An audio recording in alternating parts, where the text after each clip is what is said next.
केवल टिकट को इधर से उधर और बेचिएगा तो राजनीति कहाँ से करिएगा। आप किसी के भरोसे राजनीति करिएगा कि भाई तेजस्वी यादव हमको टिकट दे दें तो कुछ भारतीय जनता पार्टी की तरफ से कभी कुछ मिल जाए, कभी इधर से मिल जाए, कभी उधर से मिल जाए, और जनता से कोई मतलब है नहीं। ये लोग अपने जिनका नाम ये बेचते हैं, अपनी जाति का, अपने वर्ग का, उनको भी ठगने का काम करते हैं। और वो वर्ग आहत होता है जब ऐसे लोग उनके नेता के तौर पे देखे जाते हैं। मैंने तो पहले भी कहा था, आपके ही चैनल पे कहा था कि 2 दर्जन सीटें इनको आ जाएं तो बड़ी बात है। अब समझिए कि आया भी वही 5-6 सीटें तो गलती से काम हो गई। नहीं, भविष्यवाणी नहीं है, ये हकीकत है, इनकी औकात यही है। तेजस्वी यादव राघोपुर से जीत जाते हैं। जीतने के बाद वो अपनी जनता से मिलने भी नहीं जाते, अपने क्षेत्र भी नहीं जाते हैं और विदेश चले जाते हैं। और जबकि नीतीश जी वहाँ गए कि विकास के कार्य कितनी गति से चल रहा है ये देखने के लिए। कैसे देखिए, मैंने तो पहले ही कहा ना कि ये अपनी प्रॉपर्टी समझते हैं, अपने समर्थकों को भी, अपनी पार्टी को भी। और राघोपुर की जनता बेवकूफ़ बन गई फिर लग रहा है। तो बेवकूफ़ बन ही रही है, राघोपुर की जनता तो बेवकूफ़ बन ही रही है ना। आखिर ये इतने दिनों तक उप मुख्यमंत्री भी रहे, बड़े बड़े मंत्रालय को इन्होंने संभाला, नेता प्रतिपक्ष भी हैं। राघोपुर में अगर नीतीश कुमार जी के कामों को छोड़ दें तो तेजस्वी प्रसाद यादव ने as a MLA, as a minister, as a deputy chief minister क्या किया है, ज़रा उसका खाका बता दें। जब से ये कुर्सी से हटे हैं तब से किन मंत्री के पास, किस पदाधिकारी के पास गुहार कौन लगाने सा नहीं। अब लोकतंत्र है, ये राजतंत्र तो है नहीं कि आप गुहार नहीं लगा सकते हैं। आप नॉमिनेशन करने जाते हैं तो ऐसा तो है नहीं कि वहाँ से DM आपके यहाँ आके आपका नॉमिनेशन लेगा, SDO आपका नॉमिनेशन आकर लेगा। आप राजनीति कर रहे हैं, आप कोई राजतंत्र में नहीं है, दुर्योधन आप नहीं हैं, भले आप बनने का प्रयास करते हैं। ये धृतराष्ट्र का राज नहीं है, आपको गुहार लगाना ही पड़ेगा। नमस्कार, आप बोले भारत देख रहे हैं। मैं हूं आपके साथ कमलेश। 2025 विधानसभा चुनाव में महागठबंधन की करारी हार हुई, विपक्ष के नेता गायब हो गए हैं। कहा जा रहा है कि विदेश दौरे पर घूमने गए हैं। सहयोगी कह रहे हैं कि बिहार में रहने से क्या फ़ायदा है, जनता ने हरा ही दिया है। एक डिप्टी CM का शपथ ले रहे थे, दूसरे मुख्यमंत्री का, लेकिन जो नतीजे आए हैं वो काफ़ी चौंकाने वाले थे। अब सवाल भी उठ रहे हैं कि हारने के बाद जनता के बीच जाना चाहिए तो विदेश क्यों गए हैं। सहयोगी ने तो बता दिया है, लेकिन इस पर बातचीत करने के लिए हमारे साथ हम पार्टी के राष्ट्रीय प्रवक्ता हैं श्याम सुंदर शरण जी। कैसे देख रहे हैं, तेजस्वी यादव विदेश घूम रहे हैं, वीडियो आया है आप लोग को? देखिए, मैं तो किसी इन चीज़ों से अचंभित नहीं होता हूँ, क्योंकि हम जानते हैं कि इनका यही कैरेक्टर है। क्योंकि पिताजी की संपत्ति है पार्टी, और उसके ये मालिकाना हक अपने आप को मानते हैं और दिया भी जाता है। भाई, उनके जो कार्यकर्ता हैं, उनके जो समर्थक हैं, वो भी उनको उसी रूप में देखते हैं। तो उनको मालूम है कि वो विदेश में रहें, देश में रहें, सोए रहें, जागे रहें, घूमें न घूमें, उनकी पार्टी के नेता वही रहेंगे, क्योंकि उनको उसका खतरा नहीं है। और जहाँ तक रहा सवाल सत्ता, तो ठीक है, सत्ता तो उनको कभी कभी चाशनी के रूप में चखने को मिला है। तो वो उसको भी वो समझते हैं कि कभी मौका मिलेगा तो फिर चख लेंगे, नहीं तो फिर इसी तरह से बाप का अर्जित किया हुआ अरबों का दौलत है।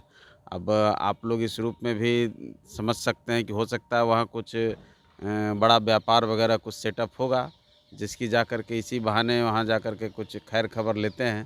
भाई, ऐसे तो मुझे नहीं लगता कि किसी आदमी को राजनीति का अगर थोड़ा भी कह लीजिए कि ज्ञान रहेगा तो वो इस तरह से अपने वतन को, अपने राज्य को, अपने सरजमी को छोड़कर और इतने दिनों तक गायब रहेगा। हैरान हम नहीं होते हैं, लेकिन राजनीति का अगर कैरेक्टर समझिएगा तो निश्चित तौर पे ये हैरानी करने वाला है। क्या कहिएगा? वो तो कोई वो लीडर है नहीं, उनको ज़बरदस्ती जो है लोग। डिप्टी CM का शपथ ले रहे थे ना जी। अब यही तो इसीलिए मैं कह रहा हूँ कि लीडर नहीं है। लीडर कभी ये नहीं कहता है। तो और वही जिस तो तरह बोले से हैं कि बिहार में रह करके क्या करेंगे जब जनता ने चुनाव हरा दिया, यहाँ रहने से कोई फायदा है? बताइए। वही तो कह रहे हैं, फायदा और घाटा की बात करने वाले लोग राजनीति करते हैं। लोहिया और जयप्रकाश और जिनका वो गुणगान करते हैं, नाम लेते हैं, कर्पूरी ठाकुर, ये फायदा और घाटा की राजनीति करते थे। कर्पूरी ठाकुर कितनी बार मुख्यमंत्री बने थे, और तब वो क्या विदेश घूमते थे, वो जाके फिल्म का काम कराते थे। यही सब तो दुर्भाग्य हुआ ना कि देखिए, राजनीति फुल टाइम जॉब है। अब पार्ट टाइम जॉब वालों की भरमार है। अपनी प्रॉपर्टी के दम पर, अपने संपत्ति के दम पर और कुछ जाति का रट लगा करके ये लोग नेता के तौर पे अपने आप को प्रोजेक्ट तो कर लेते हैं, लेकिन राजनीति का मर्म समझते नहीं और अपने जिन पुरोधाओं का नाम ये बेचने का काम करते हैं उनके बारे में जानते भी नहीं, उनको पढ़ते भी नहीं, उनको गुनते भी नहीं हैं। तो मुकेश सहनी जी को क्या मालूम है कि कैसे राजनीति होती है और क्या इनका नाम लेकर के वो गुणगान करते हैं, उन्होंने कितनी मेहनत की होगी, कितना मशक्क़त किया होगा। भाई नेता विधायक का टिकट मिलेगा कि नहीं, इसके लिए आम कार्यकर्ता जद्दोजहद करता है और वो 5 साल अपनी उपयोगिता साबित करता है कि उसको टिकट मिल जाए। इन लोगों को तो उसका कोई है नहीं, टिकट का पॉकेट में टिकट है। भाई गठबंधन के इस दौर में मुकेश सहनी को इधर से उधर से कुछ सीटें मिल ही जाएंगी, ये उनको लगता है, लेकिन मुझे लगता है कि उनका पूरा पैकअप हो चुका है, इसलिए अब वो इस तरह की बात कर रहे हैं। पैकअप हो चुका है। मुझे लगता है कि अब कहीं कोई, क्योंकि उन्हीं को समझ में आ रहा है कि अब जनता उनको वोट देती नहीं, एक भी चुनाव वो जीतते नहीं हैं। केवल टिकट को इधर से उधर और बेचिएगा तो राजनीति कहाँ से करिएगा। अब किसी के भरोसे राजनीति करिएगा कि भाई तेजस्वी यादव हमको टिकट दे दें तो कुछ भारतीय जनता पार्टी की तरफ से कभी कुछ मिल जाए, कभी इधर से मिल जाए, कभी उधर से मिल जाए, और जनता से कोई मतलब है नहीं। ये लोग अपने जिनका नाम ये बेचते हैं, अपनी जाति का, अपने वर्ग का, उनको भी ठगने का काम करते हैं और वो वर्ग आहत होता है जब ऐसे लोग उनके नेता के तौर पे देखे जाते हैं। एक सवाल है कि तेजस्वी यादव राघोपुर से जीत जाते हैं, जीतने के बाद वो अपनी जनता से मिलने भी नहीं जाते, अपने क्षेत्र भी नहीं जाते हैं और विदेश चले जाते हैं, और जबकि नीतीश जी वहाँ गए कि विकास के कार्य कितनी गति से चल रहा है ये देखने के लिए। कैसे देखिए, मैंने तो पहले ही कहा ना कि ये अपनी प्रॉपर्टी समझते हैं, अपने समर्थकों को भी, अपनी पार्टी को भी। और राघोपुर की जनता बेवकूफ़ बन गई फिर लग रहा है। तो बेवकूफ़ बन ही रही है, राघोपुर की जनता तो बेवकूफ़ बन ही रही है ना। आखिर ये इतने दिनों तक उप मुख्यमंत्री भी रहे, बड़े बड़े मंत्रालय को इन्होंने संभाला, नेता प्रतिपक्ष भी हैं। राघोपुर में अगर नीतीश कुमार जी के कामों को छोड़ दें तो तेजस्वी प्रसाद यादव ने as a MLA, as a minister, as a deputy chief minister क्या किया है, ज़रा उसका खाका बता दें।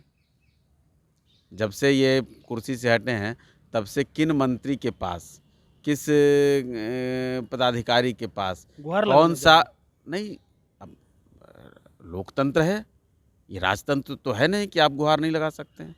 आप नॉमिनेशन करने जाते हैं तो ऐसा तो है नहीं कि वहाँ से DM आपके यहाँ आके आपका नॉमिनेशन लेगा, SDO आपका नॉमिनेशन आकर लेगा। आप राजनीति कर रहे हैं, आप कोई राजतंत्र में नहीं है, दुर्योधन आप नहीं हैं, भले आप बनने का प्रयास करते हैं, ये धृतराष्ट्र का राज नहीं है। आपको गुहार लगाना ही पड़ेगा। आपको ऐसे कई नेता मिलेंगे, आप विदेशों में चले जाएं, जो आदमी 2-2 बार राष्ट्रपति रहा है वो अभी देखिए कोई और काम कर रहा है। तो अगर आपको जनता के कामों में रुचि है, अगर आपको राजनीति में थोड़ा सा भी इंटरेस्ट है, तो आपको गुहार लगाना पड़ेगा।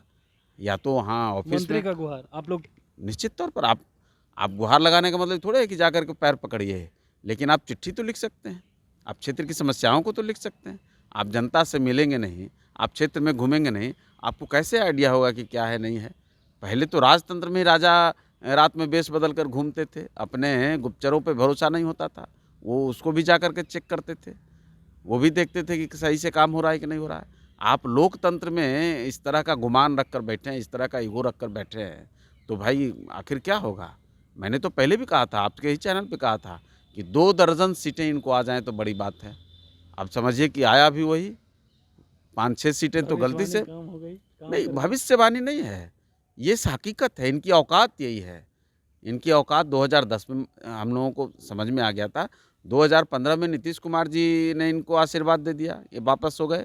2020 में हमारे चिराग पासवान जी अलग चुनाव लड़ गए, जिससे गठबंधन में कहीं कन्फ्यूजन हुआ और जिसका इनको लाभ मिल गया।